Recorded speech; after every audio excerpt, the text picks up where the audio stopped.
Namaskar, this is Firstpost and you're watching Vantage with me, Palki Sharma.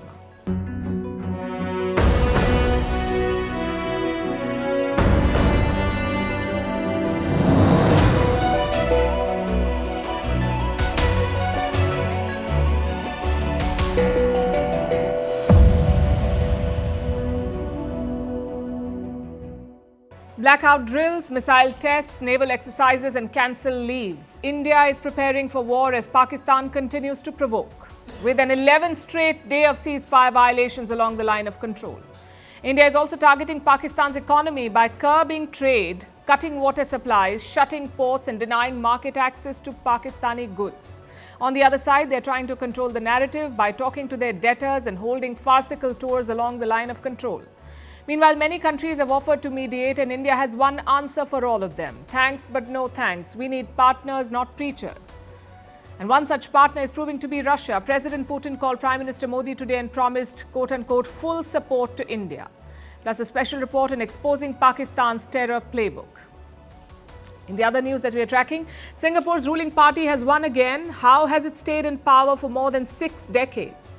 How Meta is in trouble in Nigeria and instead of paying a fine, it is threatening the government. Why the UK has changed its tune and is offering to share the Kohinoor. What should India make of it? And why Lady Gaga's Rio concert was historic with 2.5 million fans and a bomb threat. All this and more coming up. The headlines first. Russian President Putin accepts Prime Minister Modi's invitation to visit India. Putin will attend the 23rd India-Russia Annual Summit to be held later this year. He confirmed his participation during a phone call with Prime Minister Narendra Modi. Both leaders reiterated their commitment to strengthening bilateral ties. During the call, President Putin also condemned the Pahalgam terror attack. Israel's cabinet approves a plan calling for the conquest of Gaza. It includes holding of territories in the besieged strip. The cabinet also agreed to expand military operations in the Palestinian territory. The Israeli army has called up thousands of reservists for this offensive. For more than 2 months, Israel has blocked all aid to Gaza, leading to fears of a famine. The Alternative for Germany party sues the country's intelligence agency over its right-wing extremist label. It will help authorities monitor the far-right party with phone taps and undercover agents. The move has strained Berlin's ties with Donald Trump's administration. Vice President J.D. Vance and Secretary of State Marco Rubio have both defended the AFD. The top United Nations court dismisses the Sudan's case against the United Arab Emirates. It was over alleged complicity in genocide in the Sudanese civil war. The Sudan had taken the UAE to the International Court of Justice over Abu Dhabi's alleged support for the paramilitary Rapid Support Forces or RSF. The UAE has strongly denied these accusations. And armed men opened fire inside a club in Damascus, killing a woman. This is the second attack in a week targeting the Syrian capital's nightlife. These incidents come amid fears that the country's new Islamist authorities could impose restrictions on public behavior.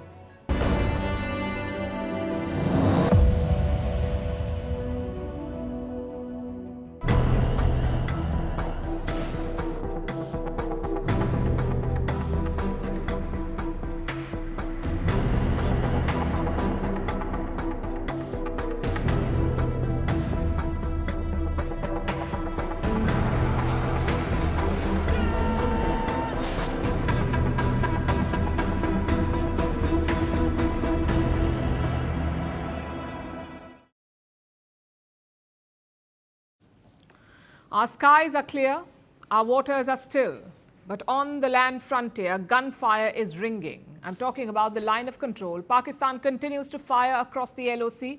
On paper, there is a ceasefire along this frontier, but Pakistan is violating it every day. Firing was reported last night as well.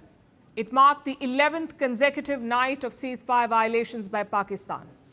Of course, India is responding. The army says adequate measures have been taken. There are 2 things to note about these firings. One, it is happening across the LOC. Before the ceasefire, the firing used to be localized, but now it's happening everywhere, in Kupwara, in Baramulla, in Poonch, Rajouri, Naushera, Pargwal.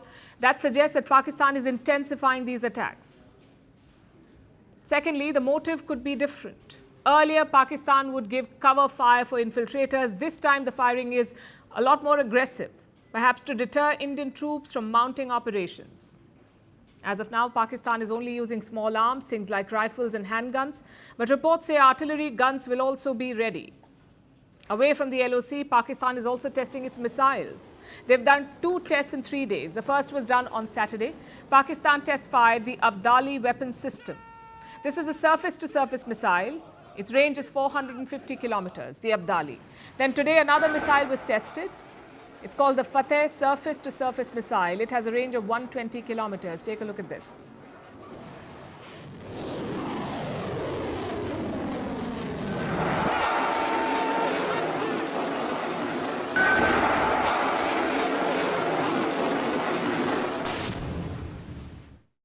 So 2 missile tests in 3 days. Clearly, Pakistan is trying to send a message.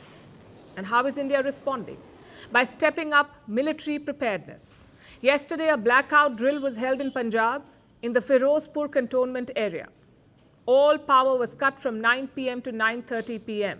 The residents were also asked to stay indoors. The army said it was part of a routine exercise. But why blackouts? And why Firozpur? You see, during wartime, power facilities tend to be targeted. So cities should be equipped to handle blackouts. More importantly, lights can guide the enemy. They can draw fighter jets or drones to specific targets. The goal is to prevent that from happening. But why Firozpur? Let me show you on the map. Look at how close it is to the international border. In the 1971 war, Pakistan attacked Firozpur. So the army has reason to be careful here. Such blackout drills have been done there before, like in 2001 after the parliament attack. Hence the decision to start with Firozpur. More such drills are being planned. The Union Home Ministry has released an order. It is asking states to organize mock drills. We're talking about air raid sirens, blackout measures, camouflaging and evacuation. Basically, a full-fledged drill. It is scheduled to happen on Wednesday. Out at sea, the Indian Navy is also conducting drills. The latest one began on Saturday. This exercise is scheduled to end by Wednesday. And these are live fire drills, meaning live ammunition will be used. The idea is to simulate war-like situations to test out the Navy's readiness. And where is it happening? Somewhere in the Arabian Sea. The Indian Navy has been quite busy since the Pahalgam attack. They have test-fired multiple weapons from warships, like anti-ship missiles and anti-aircraft missiles.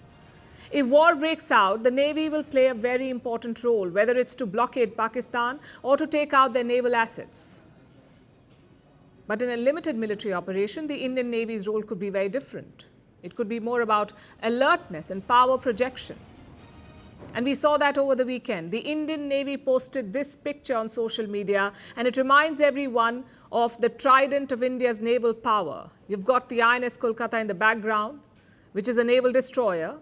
You have a Dhruv helicopter buzzing in the skies, and finally, a Scorpion-class submarine. All of this in just one picture. It's a clear message to Pakistan's military: do not get adventurous. The Air Force has also been holding drills. Last week, fighter jets practiced landing on an expressway. Before that, they simulated strikes over central India. So clearly, the goal is to be ready. And that also means stocking the arsenal. India has fast-tracked missile procurement for the army, specifically for the Russian Igla-S missiles. These have a 6-kilometer range. They're used to take out drones and enemy helicopters. The Indian Army received one shipment recently, but reports say that more have been approved.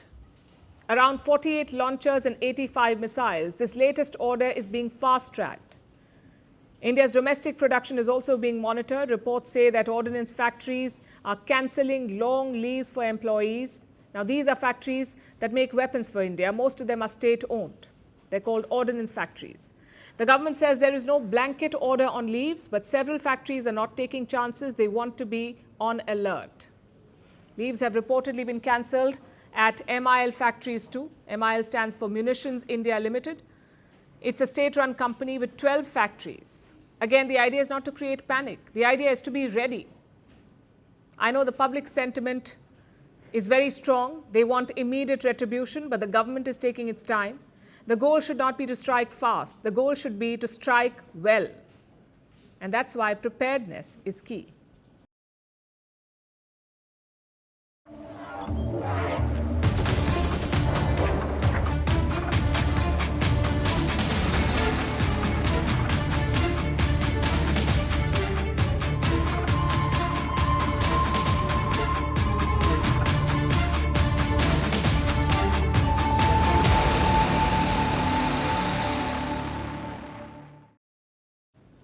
So India is turning the screws on Pakistan. The Chenab River is thinning. Water levels have plunged in Kohinoor near Jammu. Gates at major dams have been closed.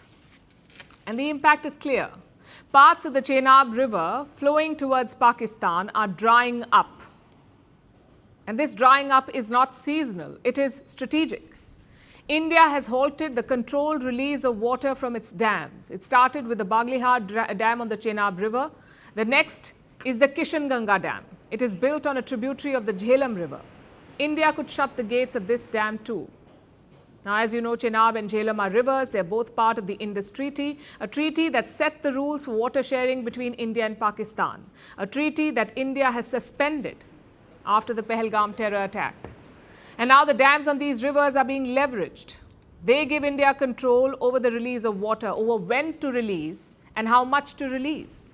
That control is now being weaponized, and this is very important because Pakistan depends heavily on the Indus system. 75% of its renewable water comes from outside the country, and most of it comes from India. Cities like Karachi and Lahore, they depend on these waters. Pakistan's farmers need these waters. 90% of their crops are watered through these rivers. So the Indus River network is critical for Pakistan's survival. The water supply was protected by the Indus Treaty, but India has suspended the treaty. This is a treaty that withstood wars and tensions for more than 6 decades. It was brokered by the World Bank back in 1960. This treaty survived 4 wars and years of cross-border attacks. In all these years, India never touched the Indus water. But this time it's different. By suspending this treaty, India has changed the rules of engagement. Earlier, before the gates of the dams were opened, India had to notify Pakistan. But that rule no longer applies. And that's not all. India is building on this strength. It has begun work to expand the reservoir capacity at key dams in Kashmir.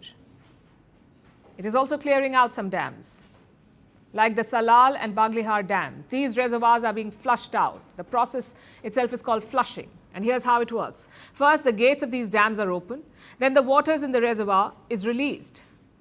And then the dam is filled up again. Now, this has never been done before, not since the dams were built. Like I said earlier, India had to inform Pakistan before undertaking such an operation. But that's not the case anymore. With the Indus Treaty on pause, India can spring a surprise. It doesn't have to operate within old limits. And this shift is not isolated. It is part of a broader Indian response. New Delhi has suspended all mail and parcel exchanges with Pakistan. Air and surface routes have all been shut. Indian ports are no longer accessible to Pakistan. Ships bearing Pakistan's flag have now been banned from docking, and Indian ships will no longer visit any Pakistani ports. Plus, trade links are being severed. Customs is on high alert. Officials say Pakistan is trying to bypass bans. They're trying to relabel products and reroute goods into India through third countries. This includes items worth over $500 million, things like fruits, textiles, rock salt. Pakistan is trying to send all of it into India through third countries, and India is stopping that. Indian authorities are watching all these routes. And they have one aim: to hit Pakistan where it hurts the most, to bleed its already fragile economy. Do you know what Pakistan's leadership is doing about this? Their parliamentarians, what are they doing? They've given themselves a massive salary hike in the middle of all of this, a salary hike for lawmakers. Last week, Pakistan's President Asif Ali Zardari signed an ordinance.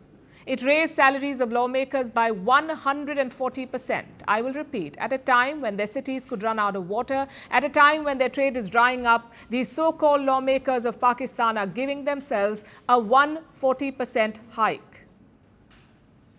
Meanwhile, India is pulling one lever at a time. First, water, then trade and transit, and now post and ports. Each step sends a message. that the time for restraint is over and the rules of engagement have changed.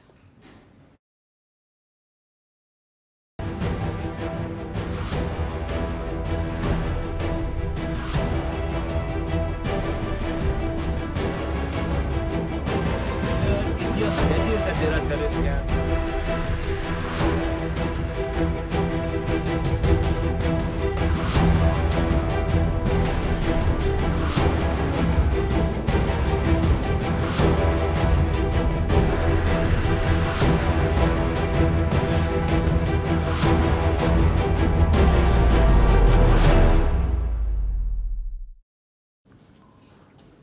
The movie industry loves a rejigged script. But it looks like Pakistan is giving them some tough competition. Islamabad has dug out its old script again. Act 1, cry Kashmir. Act 2, drag in the United Nations. Act 3, draw media attention. And Act 4, hope that the world misses the plot. What's different this time is this: the production values are higher and the desperation is record-breaking. A meeting is set to be held today, a closed-door meeting of the United Nations Security Council. Agenda: the Pahalgam terror attack. The meeting was scheduled by Greece, but make no mistake, it was requested by Pakistan. And that is thanks to another cruel joke.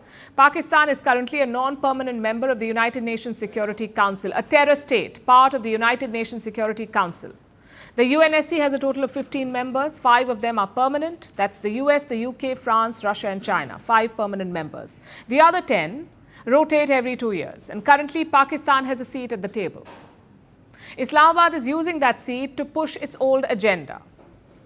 Earlier, they pressured the council to water down its statement, to scrub the name of a terror group from the statement on Pahalgam. Pakistan forced that. Now they want the whole show behind closed doors. And India knows how this charade plays out. Last week, India warned the United Nations. It said that Pakistan was undermining the body and using the platform for propaganda. New Delhi also spoke to all non-permanent members, barring, of course, Pakistan. So India is making sure that Pakistan does not monopolize the mic. And sure enough, Pakistan has a plan B. Lights, camera, propaganda. Produced and directed by Rawalpindi. Today, they organized a junket to the LOC, the line of control, the de facto border between India and Pakistan. Pakistan took local and foreign journalists to the LOC. And leading them was a man called Ataullah Tarar. He's Pakistan's Minister for Information and Broadcasting. There are so many contradictions in their case. There are so many anomalies in their case that they are not able to prove themselves. And we are here proactively on one of the spots where India alleges that there are terrorist camps. You can see for yourself, ladies and gentlemen, there are no terrorist camps. Yes, we have beautiful mountains. The grass is green. The people are beautiful. People are going about their business as usual. And there are no terrorists here, as India alleges, because India has no evidence. They've just leveled this baseless allegation, and you can see for yourself. The mountains are beautiful and the grass is green. That's quite the pitch there. So why would they organize such a tour amid rising tensions? To sell lies. Pakistan runs terror camps near the border with India. That is a fact. India has called them out on this. So Islamabad had to spin it somehow. And what better way to do it than a planned visit? You control the lens, you frame the shot, and then you call it journalism. A tour de farce to the LOC. But just in case the border tour does not sell, Islamabad has a supporting cast with a bunch of members. The first is Turkiye. They're supporting Pakistan in more ways than one. On Sunday, a Turkish naval warship arrived in Karachi. It is called the TCG Buyukada. Pakistan says the purpose of this visit is to strengthen maritime cooperation. The timing is obviously suspect. Last week, a plane, in fact, landed in Karachi, a Turkish Air Force C-130 aircraft. It landed in Karachi. Reports said that this plane was carrying arms. Turkey rejected those claims. They said the plane had landed only for refueling. Meanwhile, China is playing the usual role of a quiet patron. The Chinese ambassador is holding meetings. He's met both Prime Minister Shehbaz Sharif and President Asif Ali Zardari. He has reaffirmed China's support to Pakistan and also urged restraint. And none of this should be surprising. If you made $1 billion investment, you would check on it. That's what Beijing is doing, basically, checking on its unstable investment. But what is Pakistan trying to do through all of this? It is hoping to stay relevant. You see, they know that they're not taken seriously on the global stage, neither economically nor politically. Pakistan has overplayed the Kashmir card, it has under-delivered on counter-terrorism, it has dug itself into a debt hole and run the farce of a civilian government. Despite all of this, it wants to be taken seriously by the world. But here's the thing. Relevance is earned, not manufactured. No amount of media tours or UNSC drama can buy Islamabad what it really wants: international credibility. Pakistan may stick to the same Kashmir script like an aging actor, but the box office has moved on. The world is not buying those tickets anymore.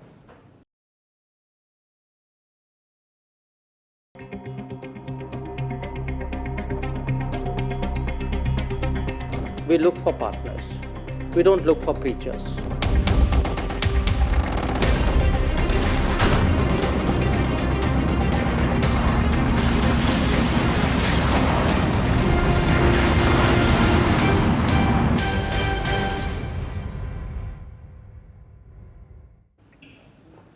Tensions are clearly simmering, and that too between two nuclear neighbors, so the world is rightly worried. Major powers are advising caution and restraint. Some are positioning themselves as mediators. The question is, what's in it for these peace brokers? Can India trust them? And what is their plan? Well, Iran is hoping to be one such mediator. Their foreign minister landed in Islamabad yesterday. He is slated to visit India on Thursday. And what's he saying? That all parties should exercise restraint. It is not clear if these visits were planned after the attack. Nonetheless, they're very important. The next mediator is Malaysia. Pakistan's Prime Minister Shehbaz Sharif spoke to the Malaysian Prime Minister yesterday. And look at his statement afterwards. Malaysia remains open to playing a constructive role. Our close ties with both Pakistan and India place us in a position to support efforts towards regional peace and stability. So Malaysia is keen to mediate, and the list does not end there. Pakistan has reached out to Saudi Arabia, the UAE, and Kuwait. It is asking all these players to mediate. And how is India reacting? Well, we haven't heard a direct response yet, but yesterday Foreign Minister S. Jaishankar addressed the broader issue. He did not speak about Iran or the Gulf mediators. He was speaking about the powers in Europe, and they too, by the way, are asking India to not escalate. So this is what Jaishankar said. New Delhi does not need preachers, it needs partners. We look for partners. We don't look for preachers. Particularly preachers who don't practice at home what they preach abroad. And I think some of Europe is still struggling with that problem. Some of it is changing. If we are to develop a partnership, there has to be some understanding, there has to be some sensitivity, there has to be a mutuality of interest, and there has to be a realization of how the world works. Partners need not mean mediators. And I'll give you two reasons why. Number one, these are not neutral brokers. Iran's supreme leader has repeatedly meddled in Kashmir. He has compared Kashmir to Gaza and Yemen. So Tehran cannot be unbiased here. Same with Malaysia. Their Prime Minister says he understands Pakistan's difficulties. How absurd is that? The terror attack happened in India, but Malaysia understands Pakistan's difficulty. Also, they do not recognize Jammu and Kashmir. They call it Indian-administered Kashmir. Even yesterday's statement was the same. So these are not neutral mediators. They have taken Pakistan's side quite frequently. Which brings us to the second reason, and arguably the most important one. India does not need any mediator. New Delhi has always called Kashmir a bilateral issue, meaning there is room for just two parties here, and that is India and Pakistan. No other party, no third party has a place here. Not Iran, not the Americans, not even well-meaning Gulf states. Yes, they may have close ties with New Delhi, but they also have historic relations with Pakistan. So why risk it? Of course, Islamabad will keep pushing for mediation because that is their only hope. They have a twin agenda here. One is to globalize the Kashmir issue. If it remains bilateral, Pakistan cannot compete with India because India is way more powerful. But if other countries join in, they can try and build pressure on New Delhi, and that has always been Pakistan's strategy. Hence their attempt to raise Kashmir at multilateral forum. They want to globalize the Kashmir issue. The second agenda is to distract the world. Just think about it. What triggered these tensions? It was Pakistan's terrorism. That's what started it. But what is the world talking about now? An India-Pakistan conflict, about the spectre of a nuclear confrontation. It's a classic distraction attempt. Islamabad does not want the world to focus on terrorism. It wants the world to see an India-Pakistan conflict. Only then can it play the victim card. The question is, how should India navigate this? Well, mediation is a slippery slope. It may help during full-scale wars, but it does not help in times like this. In fact, it opens up the arena to new players. You cannot control what those players want, you cannot control their politics, and you cannot control their tactics. India would be wise to remember that.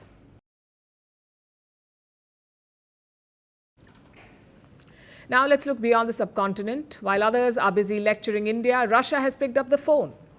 President Vladimir Putin spoke to Indian Prime Minister Narendra Modi. That call happened today. And here's what we know. Putin again condemned the Pahalgam terror attack. He expressed solidarity with India. More importantly, here's what Putin emphasized, and I'm quoting, "The perpetrators and supporters behind the heinous terror attack must be brought to justice." Let me decode that for you. This was no ordinary courtesy call. This was Putin's green signal. Russia is telling India, we've got your back. Basically, Moscow will support New Delhi in whatever India does next, including military action. Until now, Russia's foreign minister was doing the talking. I'm talking about this man, Sergei Lavrov. On Saturday, he spoke to India's External Affairs Minister S. Jaishankar. Lavrov condemned the Pahalgam terror attack. He urged India and Pakistan to engage in talks. He referred to the Shimla Agreement of 1972 and the Lahore Declaration of 1999. These are pacts that mandate India and Pakistan to resolve disputes bilaterally. But here's where things get interesting. Pakistan has suspended the Shimla Agreement. This is after India suspended the Indus Waters Treaty. This was Pakistan's response, suspension of the Shimla Agreement. So the Shimla Agreement is now out of the question. That leaves us with the Lahore Declaration. This treaty was signed between India and Pakistan in February 1999. The Lahore Declaration, it mandates both sides to refrain from using nuclear weapons. And guess what? 3 months after the Lahore Declaration, India and Pakistan fought the Kargil War. Despite the fighting, the Lahore Declaration held. Nuclear weapons were not used in that war. Maybe that's what Russia's foreign minister is hinting at, that military action is okay as long as it is below the nuclear threshold. Now let's look at Russia's signaling vis-a-vis Pakistan. What are they telling Pakistan? Yesterday, Lavrov spoke to his counterpart in Islamabad, the Pakistani foreign minister, and the message was somewhat different. No mention of preventing an escalation, no talk about adhering to past agreements. Instead, Russia offered to act as a negotiator between India and Pakistan. So what's the takeaway? 2 messages have emerged from Moscow. First, from President Putin. He is assuring India of full support. And second, from Foreign Minister Lavrov, he is calling for dialogue. And that is diplomacy 101. Russia is playing the role of a classic mediator. Moscow is talking to both sides. It looks like a neutral player, yet it is clearly aligned. And President Putin's call with Prime Minister Modi is the biggest giveaway of that. Also, this is not new. Russia has played this role before. Like in 2019, after the Pulwama terror attack, when a suicide bomber killed 40 Indian troops. President Putin called Prime Minister Modi back then too. And the message was this: punish the attackers and their backers. Sounds familiar? Well, let's go further back in time. We've already told you about the 1999 Kargil War. Russia asked both sides to de-escalate. The tone was the same. Stick to the Shimla Agreement, stick to the Lahore Declaration. But Moscow kept backing New Delhi's position.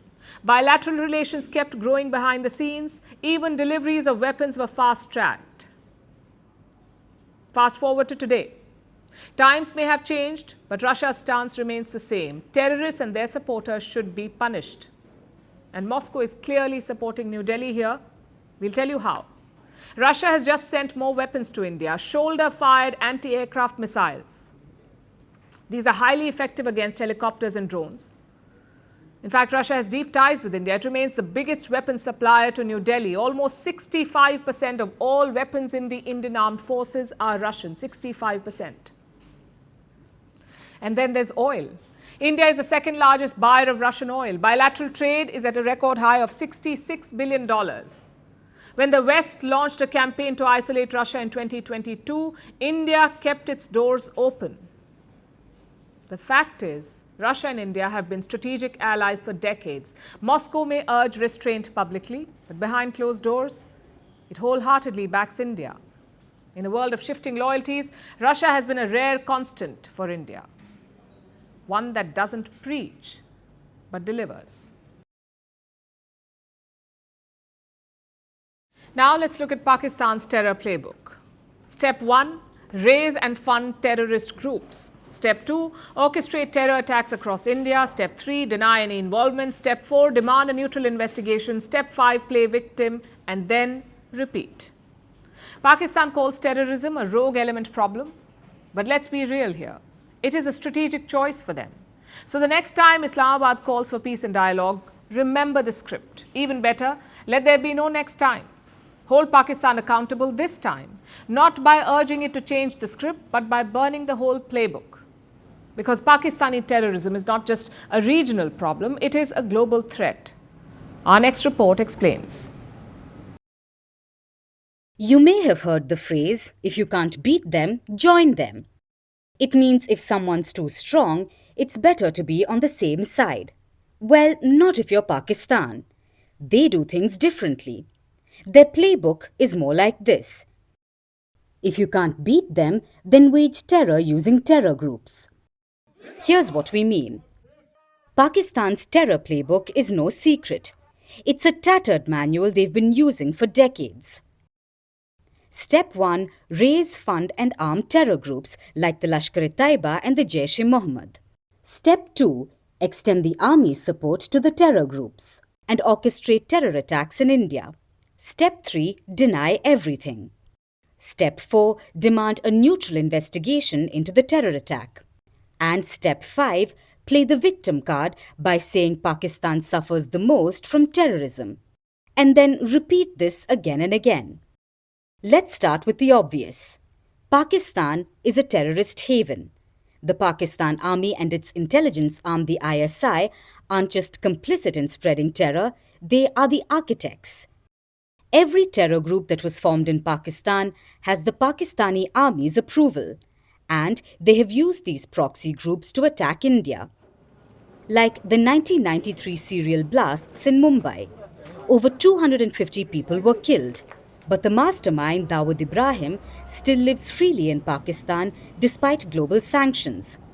The Pakistan Army's favorite VIP is still Hafiz Saeed, the terrorist who masterminded the 2001 Parliament attack and the 2008 26/11 attack in Mumbai. Saeed reportedly lives comfortably in a highly guarded residential building in Lahore. And who can forget Osama bin Laden, the most wanted global terrorist who was the mastermind of the 9/11 terror attack on the United States. Bin Laden was found and killed in a raid while living next door to a Pakistan army camp. Every time India has suffered a terror attack, it always has Pakistan's fingerprints all over it. Despite providing volumes of evidence, Islamabad just says, "Not me." Instead, Pakistan sticks to its playbook and calls for a neutral investigation. But here's the reality. No progress has been made on the 26/11 Mumbai attack trial from Pakistan's side. This is despite one of the terrorists admitting that he was sent by them. Not to mention the piles of other evidence India shared and the international condemnation that followed. Hafiz Saeed, the mastermind, still roams freely. Now let's look at the 2016 Pathankot terror attack, the one on an Indian Air Force base. India decided to give Pakistan a chance. Officials from Islamabad were invited to investigate the attack. So, what did Pakistan do? They stalled investigations and gave protection to the perpetrators. Pakistan says it's a victim of terrorism too, except nobody asked them to sow the seeds of terror. That has been Islamabad's policy since partition.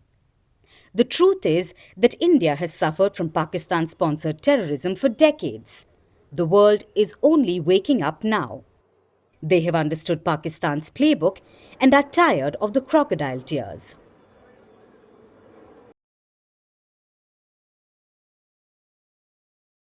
Another week, another big tech firm slapped with a fine. We're talking about Meta, the US-based social media giant. Meta is the parent company of Facebook, Instagram and WhatsApp, and it has been hit by a $290 million fine in Nigeria. That's right, $290 million. The saga began in 2021. Nigerian oversight agencies started investigating Meta. The probe went on for 30 months. And its findings pointed to, and I'm quoting, invasive practices by Meta. Agencies claimed that the tech giant was illegally sharing user data. So last year, Meta was asked to pay 3 different fines. First, a $220 million fine for alleged anti-competitive practices. Second, a $37.5 million fine for unapproved advertising. And third, a $32.8 million fine for allegedly violating data privacy laws. So that's 3 fines. The total penalty comes up to $290 million. There are a couple of other demands too.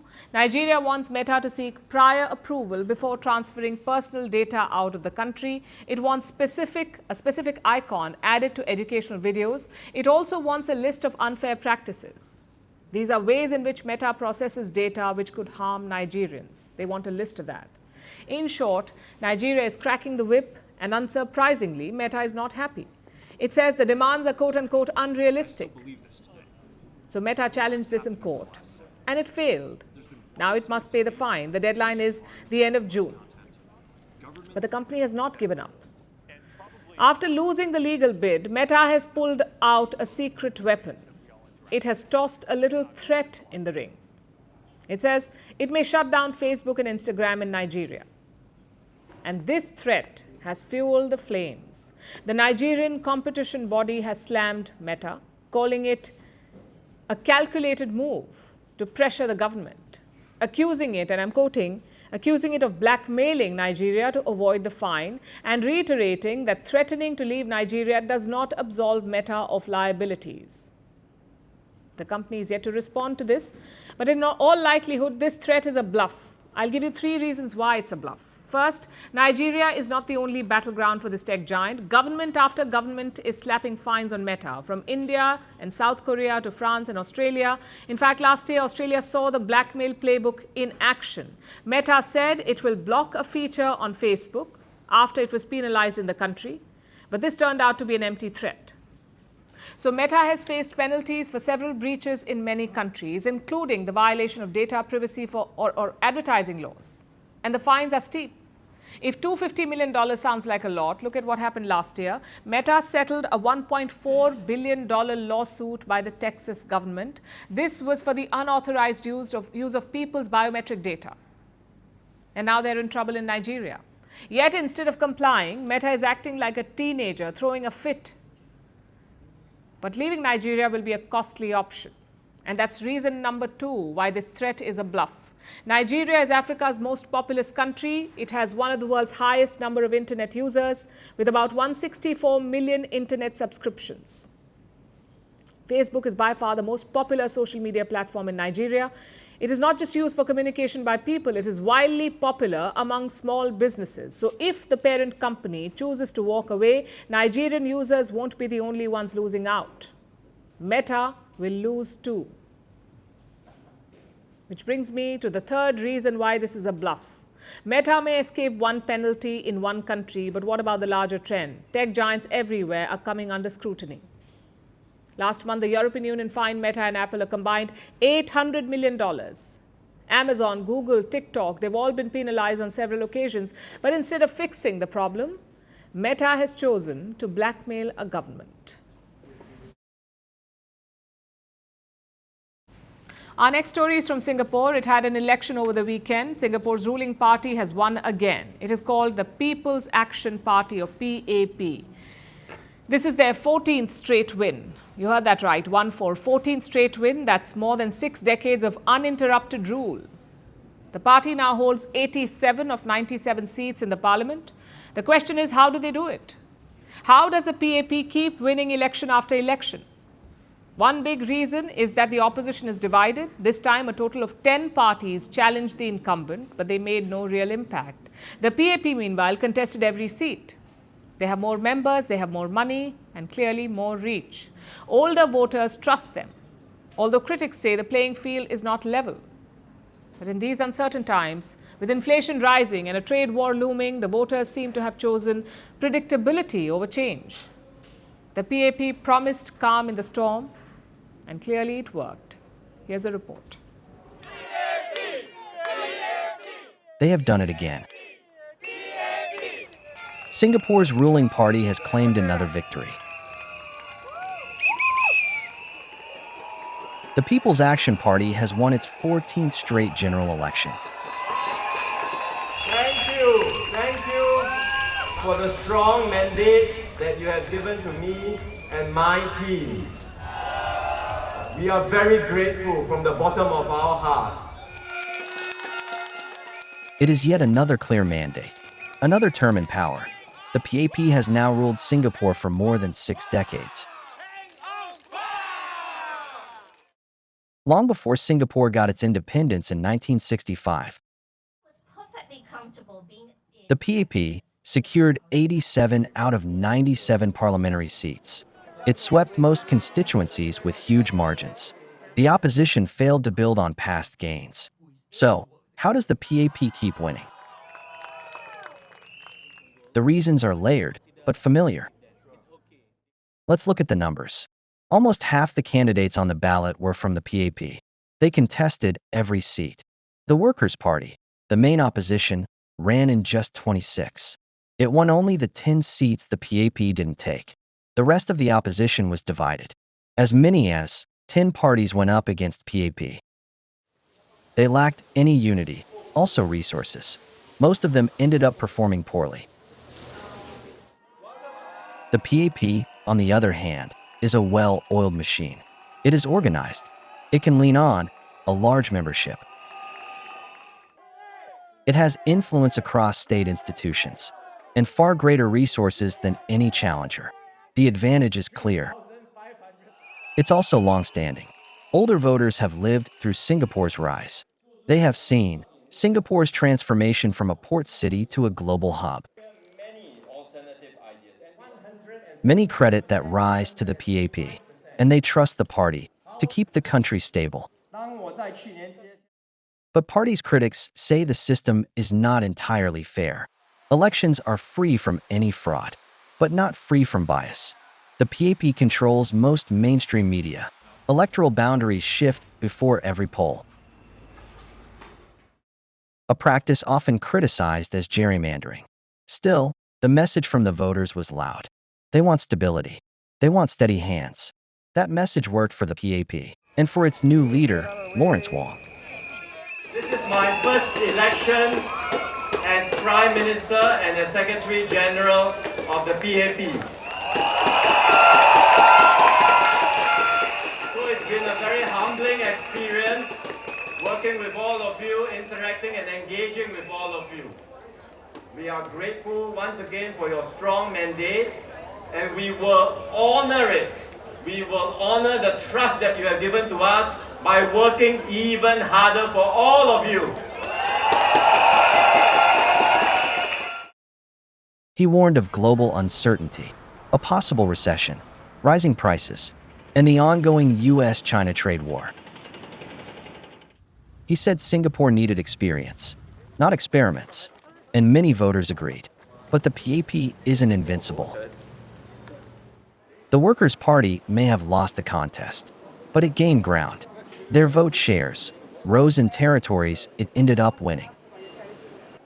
And in other areas, it gave a close fight to PAP.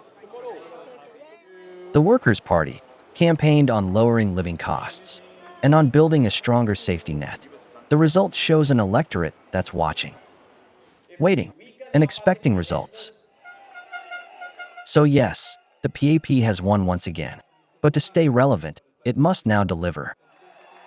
Because even in Singapore, habits can change.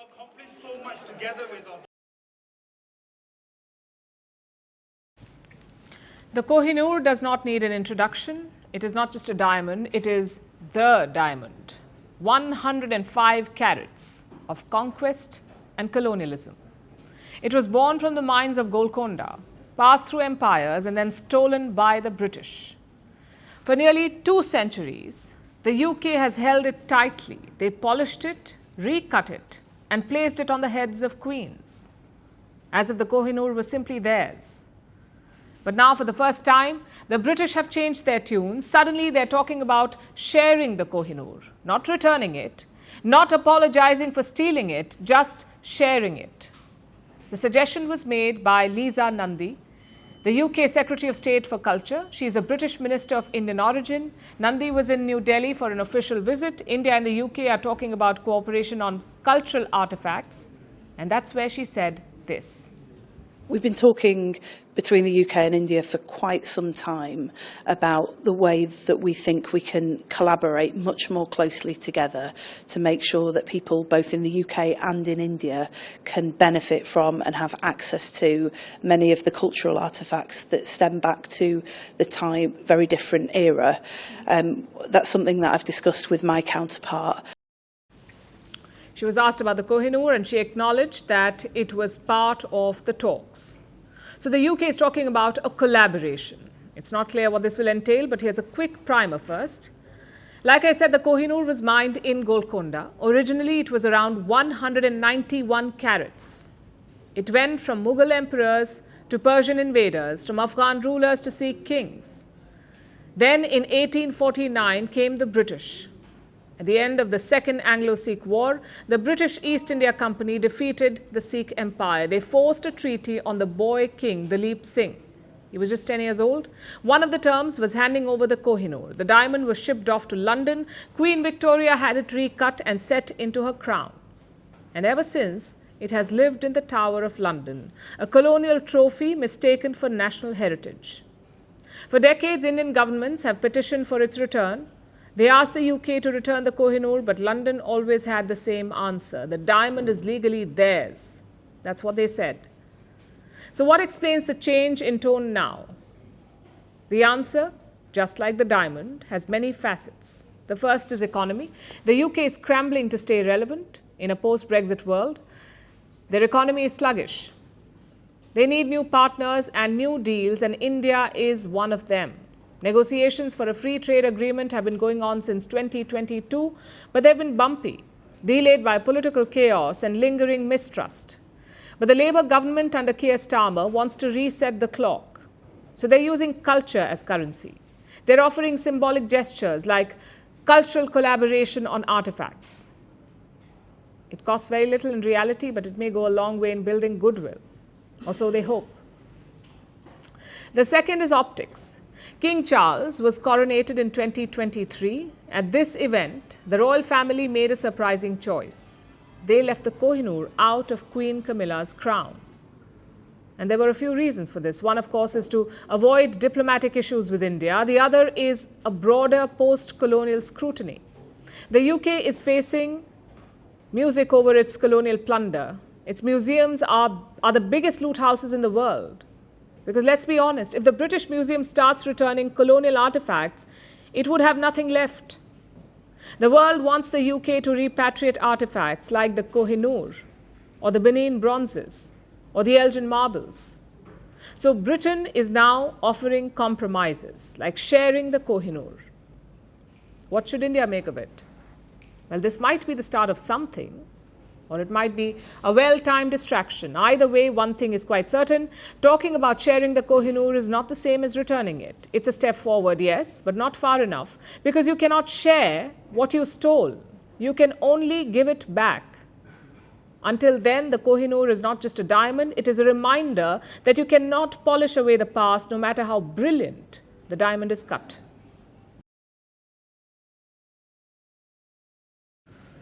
Have you heard of Lady Gaga? She's an American pop star and she has just made history. She performed a free concert in Rio de Janeiro. 2.5 million fans attended it. That's the highest for any concert by a female artist, 2.5 million fans. But this record-breaking concert almost ended in disaster. Police say that they thwarted a bomb plot. Despite the security risk, Lady Gaga performed the biggest show of her career and showcased the growing appetite for concerts the world over. Here's a report. An electric atmosphere, a record-breaking crowd, and a historic performance. Because Lady Gaga has broken the record for the highest attended concert by a female artist in history. This weekend, the American pop icon performed in Brazil's Rio de Janeiro. 2.5 million people attended the concert on the famous Copacabana beach. They were dancing, singing, waving colorful flags, and of course, passing through metal detectors. Because this electric concert almost turned into a tragedy. Brazilian police claim there was a bomb plot and they thwarted the bomb attack planned for the concert. Desde segunda-feira, our police and intelligence received information about a plan on digital platforms to commit a bomb attack with homemade explosives and Molotov cocktails would be used during the show of singer Lady Gaga of May 3rd, mainly targeting the LGBTQIA+ public. a bomba com artefatos explosivos caseiros. In a massive security operation, about 5,000 officers were deployed. Drones and facial recognition cameras were used, search warrants were issued, and now 2 people have been arrested in connection with the alleged plot. That said, the additional checks didn't seem to dampen the mood.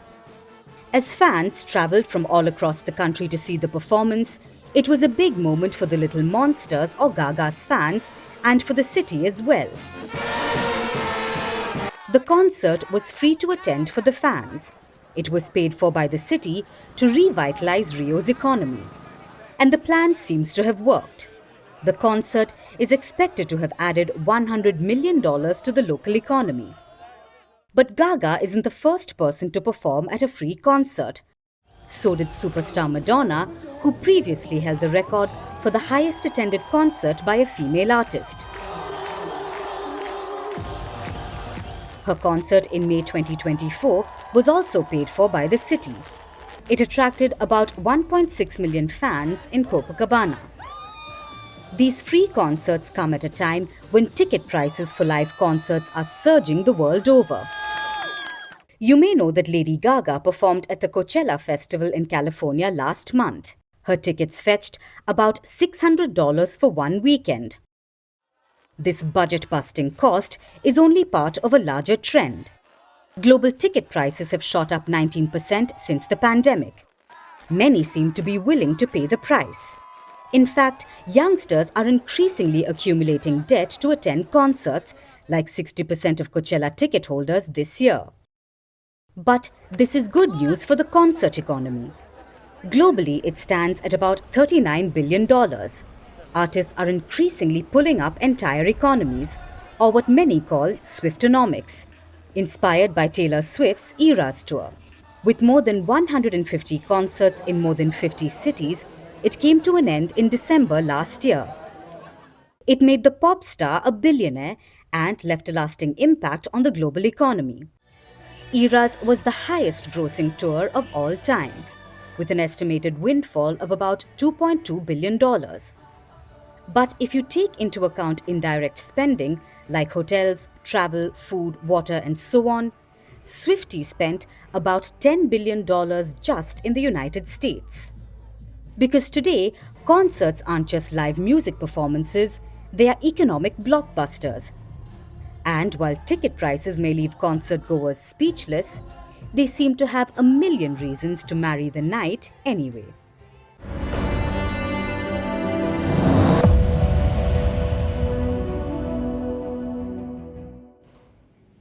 It's the first Monday of May, which can only mean one thing. It's time for the weirdest dress-up show in the world. I'm talking about the Met Gala. Halloween for adults, minus the treats. You will see people wearing chandeliers, plants and armor on the red carpet, all in the name of fashion. As always, there is an Indian contingent there. Bollywood star Shah Rukh Khan is leading it. Social media users are waiting to see the red carpet looks. And if the past is any indication, it promises to be exciting. Take a look.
Now it's time for Vantage Shots, images that tell the story. A shoe was thrown at Kenyan President William Ruto during a rally. A massive sandstorm blankets large parts of Saudi Arabia, and full-size Lego F1 cars made from over 400,000 bricks hit the track in Miami. Finally, we're taking you back in history. On this day in 1895, a cartoon called The Yellow Kid first appeared in the Sunday edition of a New York newspaper. It's considered to be the first commercially successful cartoon. This revolutionized the comic strip industry and boosted newspaper sales. May 5th is now celebrated as the World Cartoonist Day. We're leaving you on that note. Thank you for watching. We'll see you tomorrow.